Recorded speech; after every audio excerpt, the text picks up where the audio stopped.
সবসময় এরকম অফ করেই ক্রিম ভরবে, তাহলে কি হয়, হাতের গরমে বেশিক্ষণ থাকতে হবে না, তাড়াতাড়ি ক্রিমও শেষ হয়ে যাবে, গলবেও কম। আমার মুখের কাছে ক্রিম চলে এসছে পেঁচানোর দ্বারা। এগুলো ভিডিও করো না, যাই হোক, যে যা ভিডিও করবে গ্রুপে দিয়ে দেবে, তাহলে সবাই। এবার ধরো আমি এটা নিলাম, যে কাজটা তোমাদের এবার এর ওপর করবে, আমি দুটো ডিজাইন দেখাবো, তোমরা যেটা খুশি করো দুটোর মধ্যে। ফার্স্ট এই ধরছি, ধরার আগ অব্দি কিন্তু ওরকম ঘোরাবো না বা ক্রিমও বার করবো না, পেছন থেকে তোমরা দাঁড়িয়ে দেখতে পারো, তবে সামনের জন্য না, পিছনের জন্য। এই ধরে নিয়ে যদি আমি রোজ করি, একদম গা ধরে জিনিসটাকে ঘোরাবো, ঘুরিয়ে ছেড়ে দেবো, ঠিক আছে? একদম গা ধরে যাবো। যদি বড়ও করি রোজটাকে, এই গা ধরে ধরেই গিয়ে গিয়ে জিনিসটা আমার বড় হবে। কোনোভাবে ফাঁক করে যেন এসে মাঝখানটায় নাও, তাহলে কিন্তু সেটা রোজ হবে, ঠিক আছে? এইবার যদি মনে করি যে আমি এই রোজ করবো না, আমি অন্য আরেকটা ডিজাইন, তাহলে সেম ভাবেই আমি এইটাই ঘোরাবো, সেম ভাবে আমি আবার এইভাবে ঘোরালাম, ঘুরিয়ে এটা হলে রোজ হলো। যদি আমি ক্রিমটাকে ছেড়ে না দিই, আমি এখান থেকেই আবার এটাকে ঘুরিয়ে নিয়ে পিরামিডের মতন দাগ করাতে পারি। একই নজর থেকে দুরকম ডিজাইন কিন্তু হবে। যদি নিচে ছেড়ে দিই তাহলে আমার রোজ হয়ে যাবে, যদি না ছেড়ে একবারে ঘুরিয়ে ঘুরিয়ে মাথা অবধি নিয়ে আসি, তাহলে ওই ক্রিসমাস ট্রির মতন দেখতে হবে। যে যে খুশি করতে পারো, জানি ম্যাক্সিমাম এটাই গোলাপে যেতে চায়। একবার করবো, আর একবার গোলাপটা করবো না,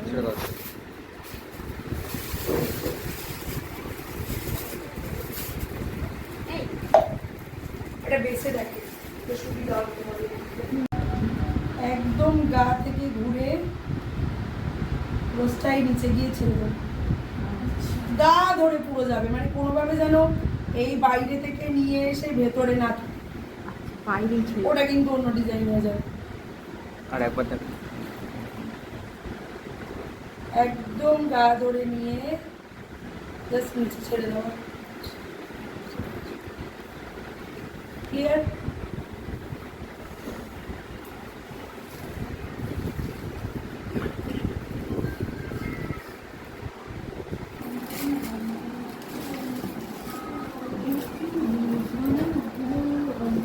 এইভাবে করে নেবে, দেখো এখন এই ক্রিমের মতনই কিন্তু দেখতে হবে।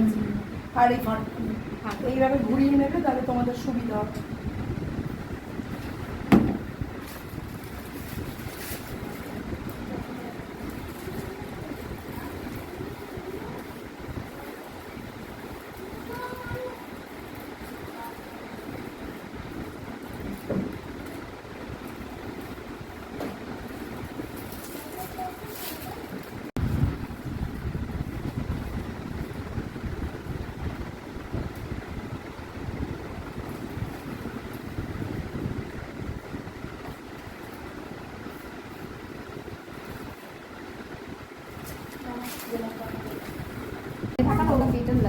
টিপে থাকলে সব ডিজাইনটা করতে সুবিধা হয়, বুঝতে পারলে কি বললাম? ওটা কেটে গেছে কারণ হয় হাওয়া, নালে হাত কেটে গেছে, কিছুতে ওটা কেটে যাবে না। ফাস্ট করো ওটা, চলো এটা করে পুরো চটপট চটপট, অত দেরি করলে ক্লিন হয়ে যাবে।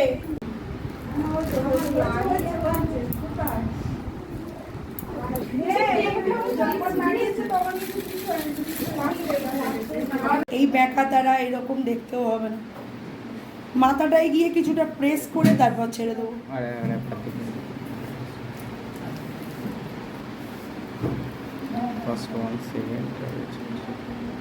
একটা প্রেস করে ছাড়ব। কেকের স্পঞ্জ যখন কাটিং করব, তখন এটাকে বলে ব্রেড নাইফ, ঠিক আছে? এই নাইফ ছাড়া কখনোই স্পঞ্জ কাটিং পসিবল নয়, কারণ এর একটা দিকে এই যে দাঁত দাঁত ব্যাপারটা রয়েছে, এইটা থাকলে পরে স্পঞ্জ কাটতে খুব ইজি হবে, প্লাস গুঁড়ো ব্যাপারটা কম আসবে। প্লেন দিক দিয়ে যে দাঁতগুলো হয়, ওইটা দিয়ে যদি কাটি, অনেক সময় নতুন যাদের হাত, তাদের কি হয়, স্পঞ্জ ভেঙে যায় প্লাস এবড়ো খেবড়ো হয়ে যায়। তাই এই ব্রেড নাইফ দিয়েই আমরা কাটি। এবার নতুন হাতে যখন কাজ করবে ব্রেড নাইফটাকে অল টাইম উঁচুতে ধরবে, ঠিক আছে? এই যে দাঁতের দিকটা এটা থাকবে একটু উঁচুতে, এই পাশটা থাকবে একটু নিচুতে। তার কারণ যখন আমরা কাটা শুরু করব নতুন হাতে, অটোমেটিক একটা প্যানিক কাজ করে মনের ভেতরে যে আমার হবে তো, পারবো তো, ভুল হবে, করতে করতে হাতটা কেঁপে কেঁপে অটোমেটিক এরকম নিচু হয়ে যায়। যদি সমানভাবে ধরি ও নিচু হয়ে পুরো এবড়ো খেবড়ো হবে। এইরকমভাবে যদি ধরি অটোমেটিক কাঁপতে কাঁপতে ওর সমান ভেতরে গিয়ে হবে, ঠিক আছে? তাই নতুন হাতে অল টাইম বেঁকিয়ে এটাকে ধরবে, এরমভাবে নয়, এরম সোজা, কিন্তু এই মাথাটা ওপর দিকে থাকবে। এবার কাটার নিয়মটা কি, গোল স্পঞ্জ হোক যাই হোক আগে ধরে নেবে, নিয়ে জাস্ট একটা কাট মারবে, পুরো কড়াতের মতন কিন্তু ব্রেড নাইফটা চলবে। একটা কাট মারলাম, ফার্স্টেই আমি মিডিলে ঢুকে যাব না, আমি এখান থেকে আগে ধার ধরে জিনিসটা পুরো যাব, পুরো ধার আগে কাটবো।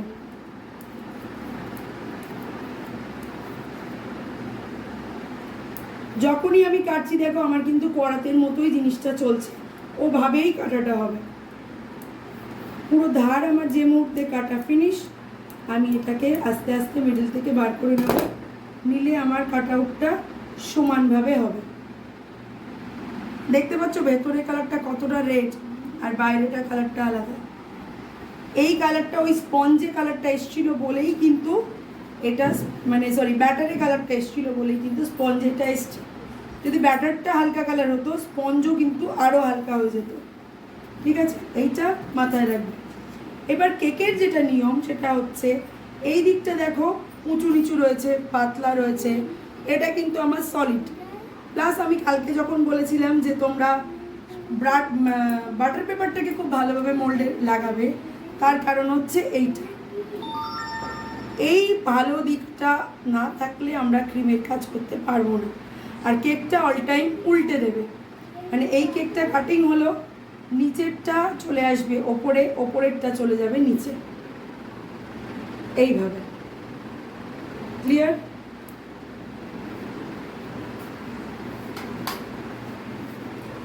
রেড ভেলভেটের যেটা মেন জিনিস সেটা হচ্ছে গুঁড়ো, কেকের রেড কালারের গুঁড়ো। সেটার জন্য তোমরা কি করতে পারো, তোমরা একটা আলাদা কাপকেকের মধ্যে কেক গুঁড়ো করে নিতে পারো, সরি একটা কাপকেকের মধ্যে একটু ব্যাটার দিয়ে আলাদা একটা কেক তৈরি করে নিতে পারো, সেটাকে গুঁড়ো করতে পারো। আদারওয়াইজ যদি অল্প লাগে আমার রেড ভেলভেটের গুঁড়োটা, তাহলে আমি কেকের মিডল থেকে কেটে একটু বার করে নিতে পারি। প্লাস এখানেও যে গুঁড়োগুলো পড়বে এগুলো আমরা নর্মালি সময় ফেলে দিই, রেড ভেলভেটের ক্ষেত্রে ফেলবে না, এগুলোকে একটা বাটিতে করে স্টোর করে নেবে।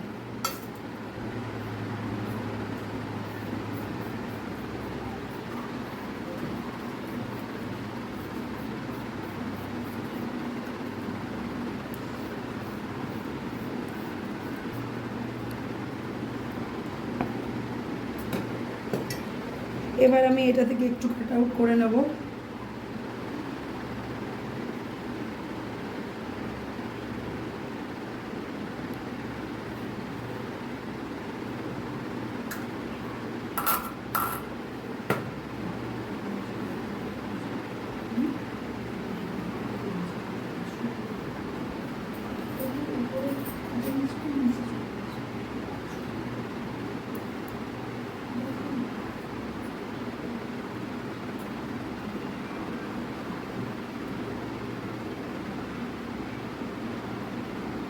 ঠিক আছে, আমার এটুকুই লাগবে তাই আমি এটুকুই নিয়ে নিলাম। তোমাদের যদি মনে হয় আরও একটু বেশি লাগবে তাহলে তোমরা আরও একটু কেটে নিয়ে নেবে। এবার যদি তোমরা কাপ তৈরি করে নাও আলাদা কাপ কেকে, সেই কেকটাকে জাস্ট মিক্সিতে দিয়ে একটু ঘুরিয়ে দিতেও পারো, বা যদি মনে করো যে না আমি মিক্সিতে দেবো না, আমি জাস্ট একটু মানে হাতেই জিনিসটা করবো, সেক্ষেত্রে এইরকম একটা চালুনির মধ্যে জাস্ট কেকটাকে দেবে, দিয়ে নিয়ে বাটিতে আমি এর ভেতরে দিয়ে দিলাম, দিয়ে নিয়ে এটাকে এরমভাবে জাস্ট ঘুরিয়ে ঘুরিয়ে আর একটু ফাইন ইয়ে বেরোবে, নিখে যাবে না ম্যাম? না, যাবে না।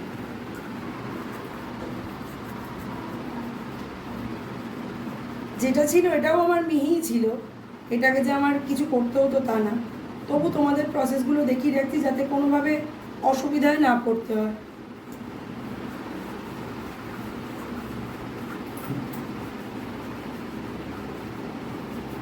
ধরো আমার সামান্য একটুখানি হয়তো মিক্সির বাটিটা জল রয়েছে, মিক্সির বাটিতে আমি করতে পারবো না, সেক্ষেত্রে এরকম স্টিলের একটা চালনি নিয়ে এরমভাবে মিহি একটা গুঁড়োটা বেরিয়ে যাবে, ফাইন যেটাকে বলে।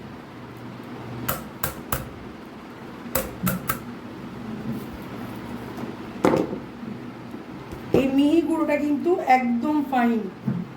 এই জিনিসটা এই চালনির মধ্যে দিয়েও আমরা নেড়ে করে নিতে পারি।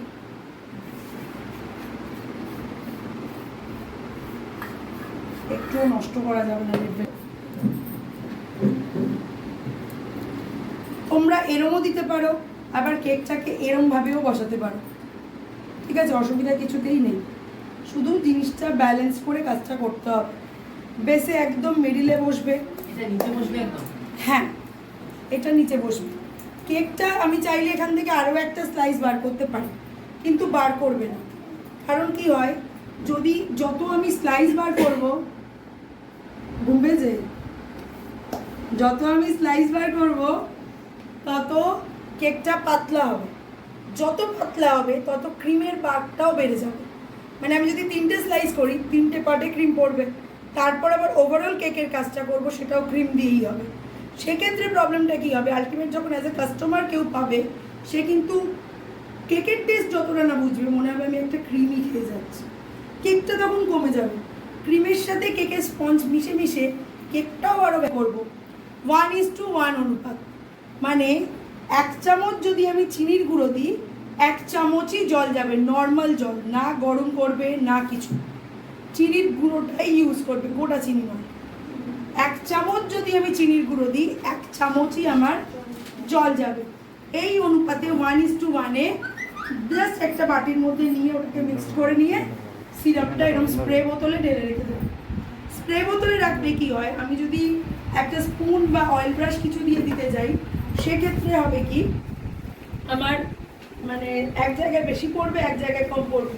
কিন্তু স্প্রে বোতল দিয়ে যদি আমি স্প্রে করি, তাহলে আমার ইভেনলি সব জায়গায় জিনিসটা পৌঁছবে। যেমন চুল কাটে, নাপিতের কাছে গেলে দেখবে এইসবই ইউজ করে, ওরা চুলটা পুরো প্রপার ভেজাবার জন্য। তো ওরা তো একটু হাতে নিয়ে এরকম ছিটা মেরে দিতে পারে, দেয় না। সেটার কারণ হচ্ছে এটাই, যে একদম প্রপারলি ইভেনলি সব জায়গায় জিনিসটা ভালোভাবে পৌঁছবে। ক্লিয়ার?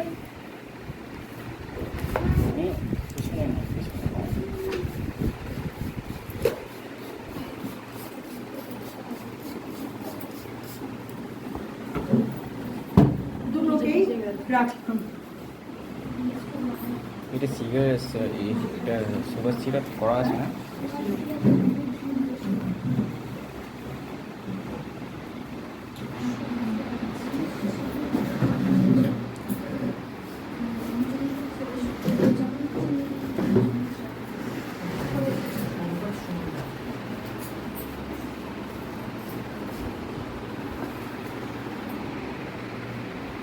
এমন টেনশনে ঘুমোয় টুমোয়।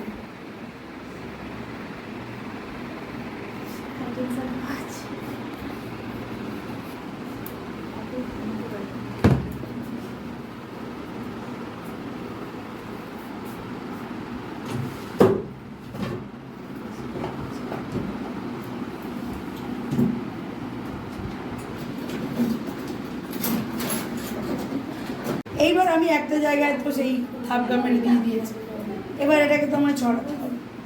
এটাকে বলে প্যালেট নাইফ। প্যালেট নাইফের 2-3 অনেক রকম সাইজ হয়। এইটার একটা বড় সাইজ, এই জিনিসটা মিডল ম্যানের কাজগুলো করে, নতুনদের ক্ষেত্রে বিশেষ। এইটা হচ্ছে ওপরের কাজটা করে, যখন করবো তখন বুঝতে পারবে।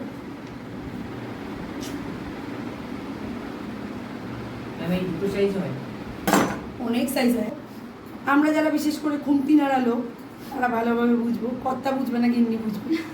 যাই হোক, এইটাকে জাস্ট হালকা হাতে, একদম হালকা হাত, মানে কোনো রকম প্রেশারাইজ করা যাবে না, হালকা হাতে একে এরমভাবে জাস্ট ব্রেডে যে বাটার লাগাই সেইভাবে ছড়াতে হবে। একটা সাইড ছড়িয়ে গেল, ঘুরিয়ে নেব, আবার একটা সাইডকে আমি ছড়াবো। ছড়ানোটা এমনভাবে হবে, আমার কিন্তু এই দিকগুলো পাতলা, তাই আমার ক্রিমগুলো এই দিকে বেশি থাকবে, মিডলটা সলিড, মিডলে আমার বেশি ক্রিম প্রয়োজন হবে না, তাই আমি এইভাবেই আস্তে আস্তে ছড়াবো। আবার ঘোরালাম, দেখো জিনিসটা মোটামুটি ছড়িয়ে গেল। এবার যেখানে যেখানে এক্সেস ক্রিম রয়েছে সেগুলোকে এবার আমি আলতো হাতে টেবিলটার সাথে ঘোরাবো, আলতো হাতে আমি এগুলোকে একটু একটু করে তুলে নিয়ে জাস্ট সমান করে দেখে নেবো যে কোথায় কোথায় আমার কিছু গ্যাপ গেছে কিনা। যখন দেখলাম যে না মোটামুটি আমার একটা স্ট্রাকচার হয়ে গেছে, তখন আমি বাকি যেটা আছে সেটাকে মিডিলে লাগিয়ে দেবো, দিয়ে আমি এটাকে ছেড়ে দেবো। রেড ভেলভেট কেকে কোনো রকম ক্রাশ ইউজ হয় না। রেড ভেলভেট কেকটাতে শুধুমাত্র হোয়াইট কম্পাউন্ড, হোয়াইট চিপস, এই সাদা কম্পাউন্ড, সাদা হোয়াইট কালারের চিপস, এইসব তুমি মিডিলে ইউজ করতে পারো, কিন্তু রেড ভেলভেটে পার্টিকুলার কোনো ক্রাশ ইউজ হয় না। ক্রাশটা এবার কি? ক্রাশ হচ্ছে যে কোনো ফল যখন মানে হয় আর কি, সেই ফলটাকে যা মানে ধরো ক্রাশ করে মানে ঘষে নিলে পরে যে একটা মিষ্টি দিয়ে একটা তৈরি করছে, সেই পাল্পটাকে, সেটাকেই ক্রাশ বলে। আসছে পরের এটাতে ক্রাশ দেখাবো। এর ক্ষেত্রে কিন্তু কোনো রকম ক্রাশ যাবে না। কেকের যেটা আমি নিচের পোর্শনটা রেখেছিলাম এটাকে উল্টে দেবে, কখনোই এটাকে সোজাভাবে রাখবে না, তাহলে কি হবে, নিচের পোর্শনে যে গুঁড়োগুলো আছে গুঁড়োগুলো কিন্তু পুরো কেকে ভর্তি হয়ে যাবে। তাই এই দিকে কিন্তু আমি হাজার বসলেও আমার সেরকমভাবে গুঁড়ো কিছু উঠবে না, তাই এইটা সবসময় উল্টে দেবে।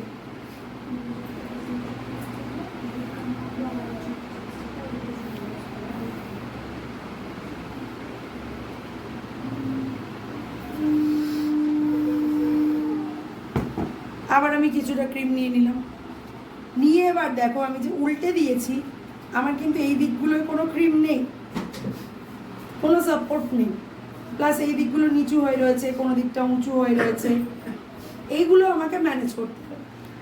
যারা ইউটিউব দেখে অভ্যস্ত তারা কি করে, পাইপিং ব্যাগের মধ্যে ভরে হরহর হরহর করে পাইপিং ব্যাগ দিয়ে পুরো ঘিরে দিল, দিয়ে প্যালেট নাইফকে ঘষে ঘষে দিল, হয়ে গেল। সেটার ক্ষেত্রে কি হয়, এই সাপোর্টগুলো কিন্তু ফাঁকাই থেকে যাবে। যখন কেকটাকে কেউ কাটবে তখন কিন্তু এখান থেকে কেকটা ডেবে বসতে হবে, কোনো মানে সাপোর্ট যদি না থাকে, ভিত যদি না থাকে আমার কিন্তু বাড়ি দাঁড়াবে না। এটার ক্ষেত্রেও তাই। সেই জন্য এই জায়গাগুলোকে আমার ম্যানেজ করার জন্য কি করতে, আমি এখানেও নিয়েছি, নিতে পারো বাটি থেকেও, তোমরা অল্প অল্প তুলে নিয়ে কাজ করতে পারো। জাস্ট অল্প করে ক্রিম নেব, নিয়ে একদম বেসের সাথে ঠেকিয়ে এইভাবে এটাকে আমি তুলে দেব।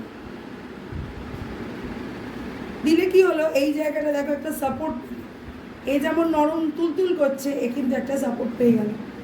ঠিক একইভাবে অল্প করে ক্রিম নিয়ে তার ঠিক পাশ থেকে এইভাবে তুলে সাপোর্ট দেব। ক্লিয়ার? চলে এসো সবাই একবার করে করে ফেলো, চলে এসো। আমি কি করবো, অনেক জায়গায় এবড়ো খেবড়ো রয়েছে, অনেক জায়গায় বেশি উঁচু রয়েছে, সেই ক্ষেত্রে এই কাজটা হয়ে যাওয়ার পরে আমাকে প্যালেট নাইফটা এইভাবে ধরতে হবে। হাতের ধরার উপর কিন্তু অনেক কিছু ডিপেন্ড করবে। এইরকম ধরে প্যালেট নাইফটাকে একটু 90 ডিগ্রি অ্যাঙ্গেলে ধরবো, ধরে নিয়ে মানে একটা থাকবে ক্রিমের সাথে আটকে বেসে, একটা ওপর দিকে,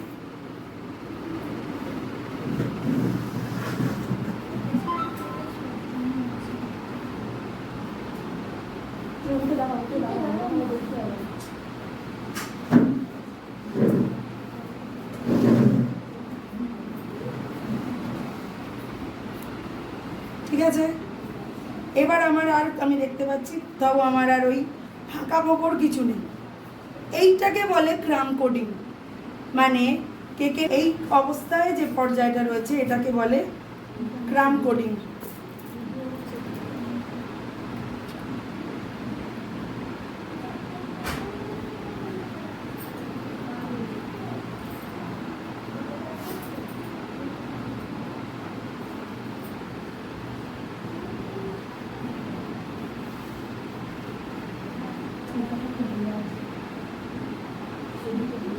কোথাও একটা এইখানটা হেলে রয়েছে, ক্রিমটা कम, इसको बोलता है सर्जरी, इसको बोलता है सर्जरी। এই যে এখানটায় কম, এখানটায় আমার ক্রিমটা ঢোকাতে হবে।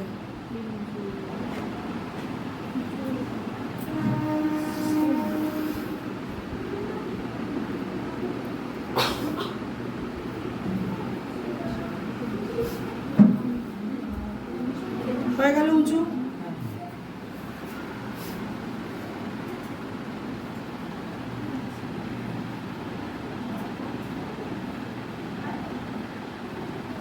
এইটাকে বলে আমার প্রপার ক্রাম কোডিং। এই ক্রাম কোডিংয়ের ওপরে আমি যদি ডিজাইন করি তাহলে আমি এই ক্রাম কোডিং অবস্থাতেই ছেড়ে দেবো, মানে ফুল কভারেজ ডিজাইন হবে। কিন্তু যদি আমার দেখা যায় যে এইটা আমার অনেক সময় হয় না যে পুরো শুধু ক্রিম, কোনো ডিজাইন নেই, সেই ক্ষেত্রে আমাকে এই ক্রাম কোডিং অবস্থায় অন্তত 10টা মিনিট ফ্রিজ করতে হয়। ফ্রিজ করে এটাকে সেট করে নিয়ে আবার ওপর থেকে ডবল কোটিং, সেটাতে একটু ক্রিম বেশি দিতে হয়, ডবল কোটিং করে ফিনিশিং আনতে হবে।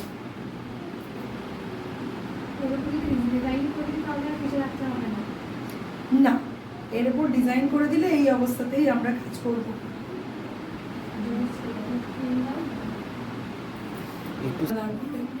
ওপরে শুধু ডিজাইন হয়ে যাবে, পুরো কিছুই আর দেখা যাবে না।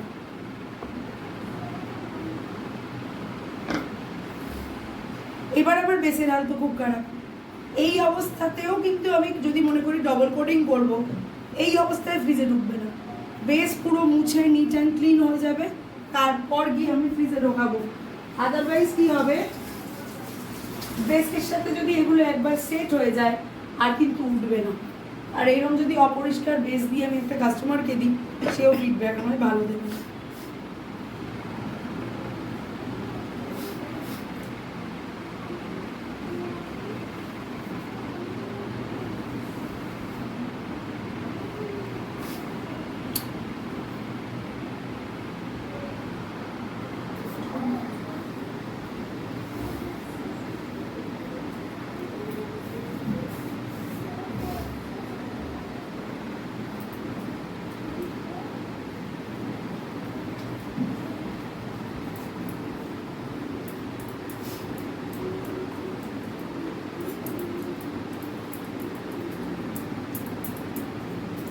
রেড ভেলভেট কেকে কখনোই সাদা ক্রিম ছাড়া কোনো কালার ইউজ হয় না, কারণ এই রেড কালারের গুঁড়োটা যেহেতু আমাদের যায়। All time red velvet cake মানেই হচ্ছে হোয়াইট ক্রিম।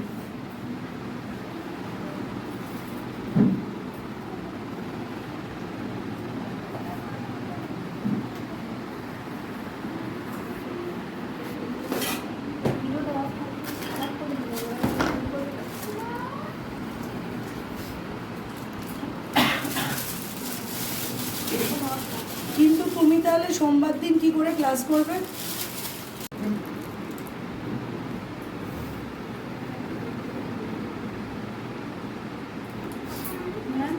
শুধু কি এই নজলটাই এখানে ব্যবহার করা যাবে? অন্য কোনো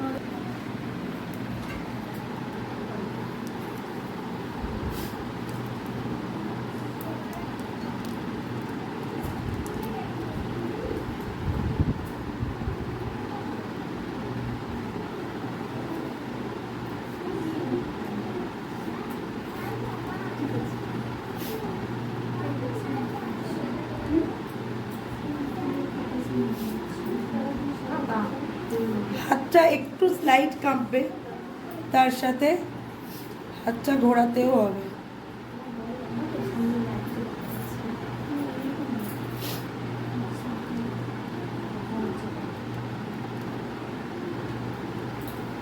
এমনভাবেই পেটালসগুলো হবে যেন কোনোভাবে ভেতরের কিছু দেখা না যায়।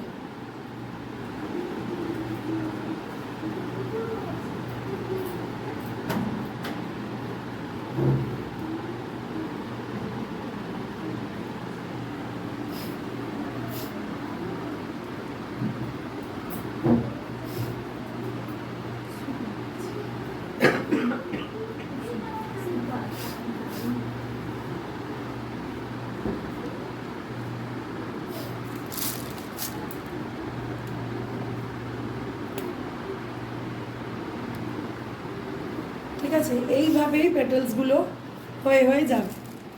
এইবার যখন আমি ভিতরের দিকে যাব,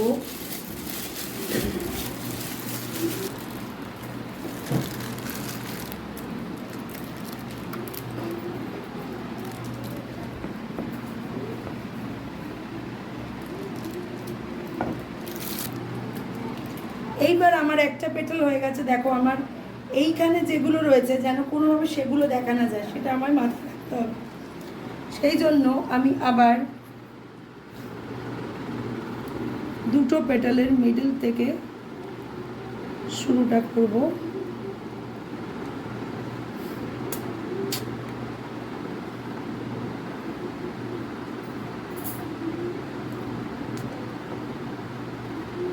লাম্পস কেন? হাওয়া ছিল।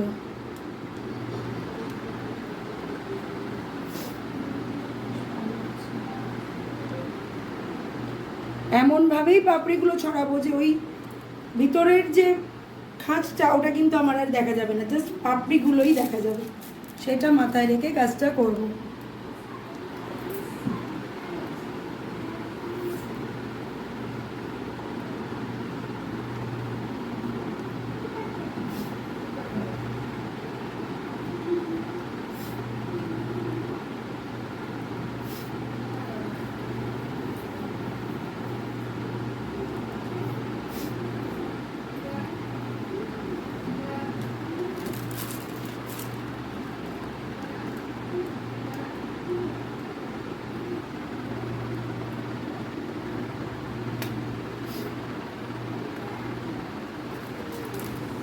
দেখেছো, আস্তে আস্তে কিন্তু করতে করতে আমি ভিতর দিকে নিয়ে চলে এসেছি।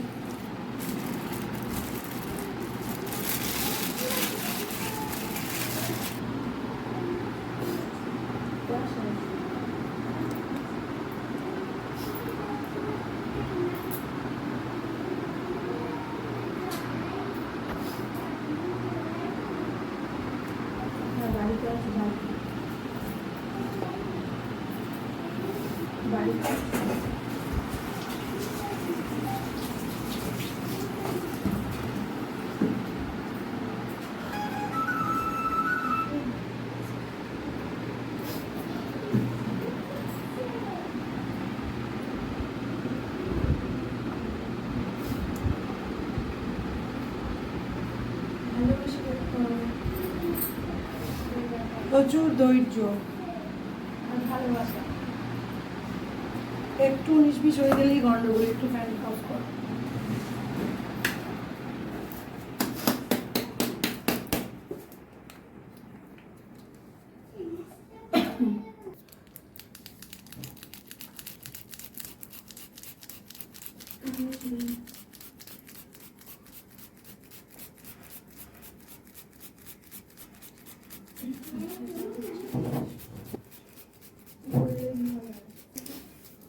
এটা কি?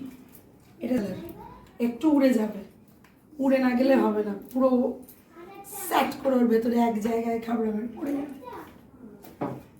ওই জন্য বললাম ফ্যানটা অফ করালে আরো উঠতো।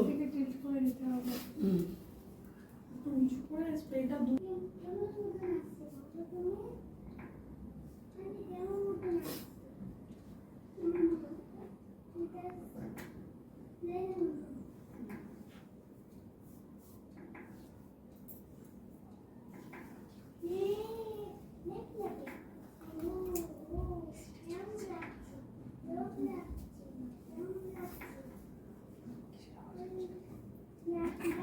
ওপরে ভুতুরে ফ্যানের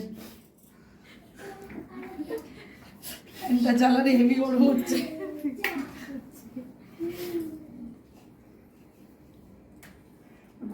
ছোট ঘরে এতগুলো মানুষ, এসিটাও তো কমানো আছে। ও বেচারা তো ঠান্ডা লাগছে ওখানে। 18 থেকে তো 24 করে দিয়েছি। তাই বাচ্চা মানুষ না, ও তো ওখানে আরো ঠান্ডা লাগবে ডিরেক্ট এসির সামনে।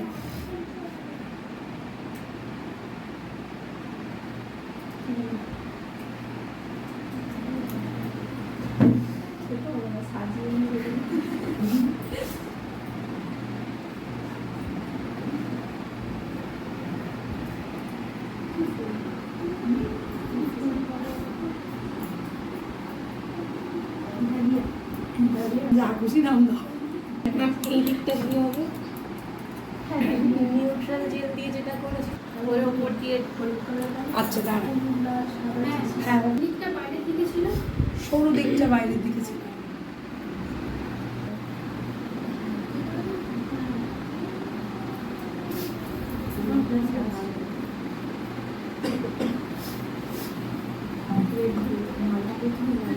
এই কাজটা আগে করে নিতে হয়। হুম এই কাজটা আগে করে নিতে হয়। করতেই পারো, কিন্তু সেই ক্ষেত্রে যদি কেকের গুঁড়ো একটুও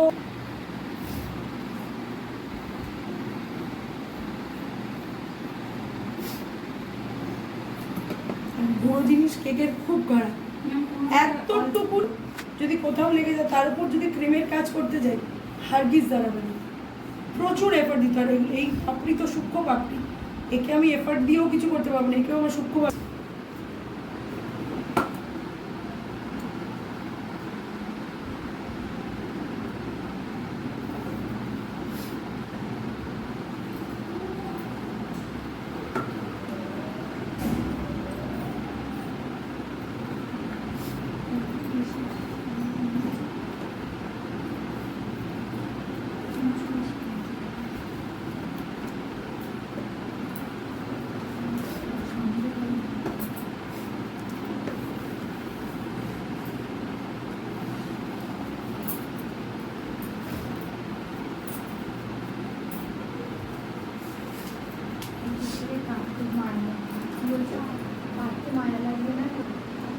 মিনিমাম 600 টাকা।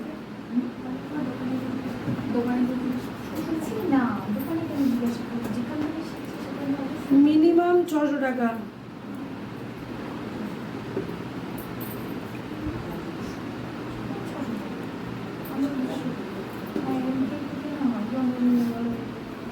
পুরো দিয়ে দিলাম, ইজি।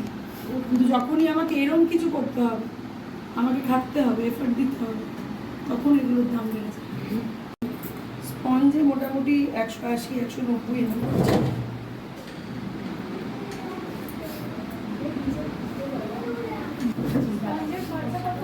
দাঁড়িয়েছিস কেন? দেখতে পাচ্ছিস না? পিছনে নিয়ে যাবো। ওইটা তাহলে পাবো তো? এইটা তুই বাসা নিয়ে যাবি। মানে ঠিক আছে, এবার এই যে গোল্ডেন কালারটা দিয়েছি, এই গোল্ডেন কালারেরই দাম 190-200 টাকা। তাহলে আমি এইগুলো যখন ইউজ করবো একটা কিছুতে, তাহলে আমায় তো ওগুলো কিনতে হবে। আমায় তো সেগুলো যখন আমি খরচা করছি, তাহলে আমি খাটছি, তাহলে আমার পয়সাটাও নিতে হবে। এই করেই তো পয়সার দাম, মানে কেকের দাম বাড়ে। যদি সিম্পল ওয়াইজ একটা সিম্পল কেক থাকে, মাথা ব্যথা থাকে না, জাস্ট একটু হাত পাচালাম, ঘোরালাম, কাজ শেষ। কিন্তু যখন আমি এই রকম করবো, এই পেটালটা করতে আমার মিনিমাম ক্রিম প্রচুর লাগবে। সুতরাং এতগুলো এফোর্ট যখন আমি একটা জিনিসের পেছনে দেবো, তার পয়সাটাও আমি নেব। এবার আমাকে আবার একটু ক্রিম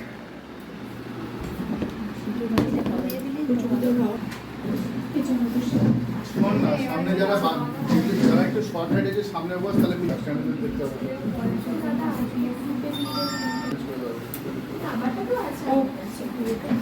কারণ উঠে আসতে তো হয় না। একটু এবার ফ্রিজ থেকে ক্রিমটা বার করে আনা, দেখি ও পাশে আছো। নিউট্রাল জেলটাকে জাস্ট বাটির মধ্যে নিয়ে নেব, ঠিক আছে, যেটা তোদের আগে ডিজাইন হয়েছিল। বাটির মধ্যে নিয়ে এটাকে আগে ফার্স্টে একটু নেড়ে নেব। নেড়ে নিয়ে এটাকে অল্প জল, মানে যা ডিজাইন আমি মনে করব সেই বুঝে আমি জল মেশাবো, আদারওয়াইজ নাও মেশাতে পারি। আমি সামান্য একটু জল দেব। ওরা অন্য গ্রুপ তো, ওদের করে নিতে হবে। তোদের গ্রুপে একদিন কোড ভিডিও কি করছিস না কেন তোরা? এবার আমি জলটা আপলোড মিশিয়ে দিয়ে দিবি, দিলাম। আমরা ভিডিও তাহলে দিয়ে দেবো।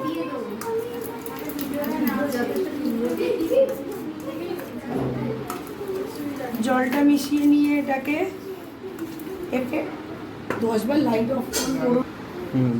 লো এক্সপোজারে গেন চলে আসবে। লাইটটা জ্বেলেছে, ভালো হয়েছে। না, একটা তো এদিক আমরা- থেকে এটা ভালো আসবে, কিন্তু বারবার অফ অন করলে পরে মুশকিল।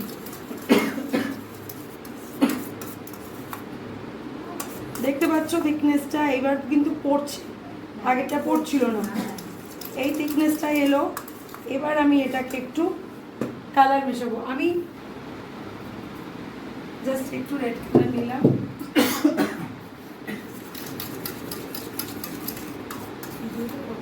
দিয়ে মিক্সড করে দিলাম। দেখো সাদাটা কিন্তু এবার রেড হয়ে গেছে, জাস্ট 3-4 ফোঁটা দিয়েছি। এইবার এটাকে আমি নিউট্রাল জেল আমি 1 চামচ মতো নিয়েছি।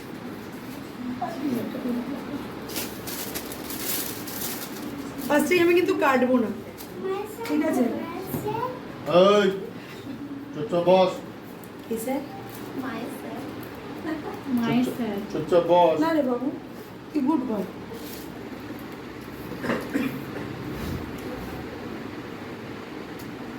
ছোট্ট করে মুখটা কাটলাম। দেখো এখান থেকে কিন্তু প্রেস করলেই পড়ছে। এইবার আমি এটাকে জাস্ট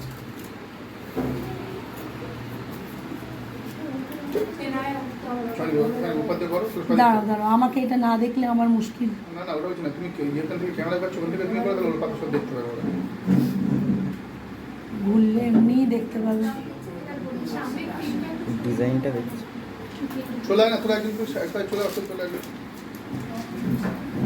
দেখো প্রত্যেকটাই ড্রিপ খেয়ে খেয়ে কিন্তু পড়ছে, ওটা গড়িয়ে গড়িয়ে পড়বে।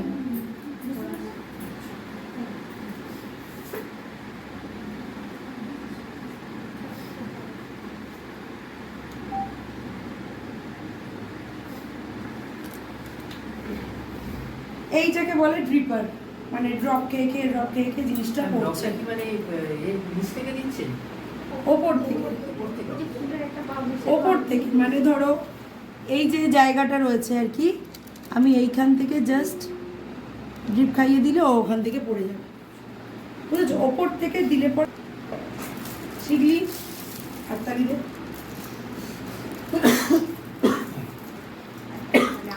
এবার যদি মনে করি আমি